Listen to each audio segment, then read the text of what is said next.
Okay, third day of the summer school of circular bioeconomy for this year in Padua. We are with Pablo Molina. Pablo, why is biogas a resilient and sustainable solution for Europe? Yes, so biogas itself, we can upgrade it to biomethane, which will have exactly the same characteristics as natural gas, meaning we can inject it to the grid, and this can be utilized in the heating sector, in the industry itself, to power our houses, but also for the transportation, meaning we are replacing our dependency on fossil fuels that are coming from abroad, especially from Russia, United States, and some other non-European countries. That's what it makes it resilient. It makes our economy more independent, and at the same time, we are utilizing waste which is European based. We're talking about agricultural residues such as manure. We're talking about as well sewage, sludge. The food industry as well has a lot of waste that can be utilized for the biogas and biomethane production. So these are the main points when it comes to energy security and competitiveness itself. We have to remember that the biogas process is not only about energy, but we have two byproducts. So from one side we have Digestate, which can be directly utilized as an organic fertilizer, replacing as well fossil-based fertilizers and breaking that dependency that can be occurred from the fertilizers industry itself. And from the other side, once we upgrade this biogas into biomethane, we are separating CO2, biogenic CO2, which it's coming from the sure natural carbon cycle, meaning that it is not adding emissions to the atmosphere, but instead this is just coming back from what was already assimilated by the biomass. This biogenic CO2 can be utilized in many different sectors. It can be captured and utilized. So we're talking about some conventional markets, such as the food and beverages, but also we're talking about e-fuels production, mineralization in some materials of the construction sector.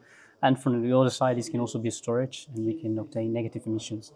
So biogas is itself not only breaking the energy dependency that we have from other countries, but also through their byproducts, we are ensuring that we have a more competitive Europe. What challenges are you facing in the European Biogas Association, and what are the strategies you are trying to implement to try to scale up also the biogas production in Europe? Yes, there's quite a number of challenges and barriers. The first one we can mention is the lack of harmonization across different member states. To give you an example, for some of them it's not possible to trade across this cross-border trade. Becomes a problem either because they're connected to two different trading hubs in Europe, or simply because there's no registries. From the other side, we have a problem with the right to inject to the grid. In some member states, this is quite clear, but in some others, the legislative procedure is still not there. We can also face challenges when it comes to social acceptability. We have seen some member states where there's been opposition towards biogas solutions due to a problem of lack of information and lack of awareness. This is also something that member states must strike to educate, but also to provide information and be transparent about the biomethane industry itself. One of the other barriers that we can look at is the state aid implementation. In some member states, conversations or discussions can take place for 4 years, while investors and project developers are still waiting to have a clarity on legislative issues.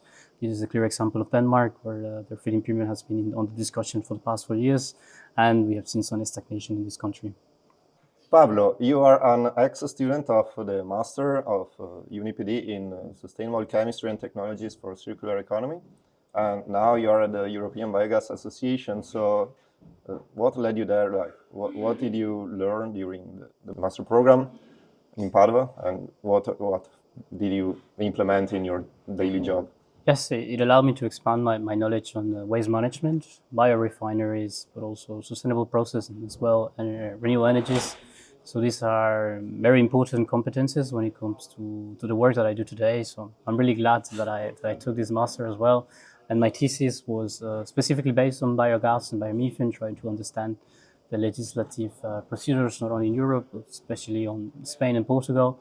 And this was actually what led me to land the job that I have today, thanks to that experience and that research that I did on the biogas sector. Thank you very much. Thank you.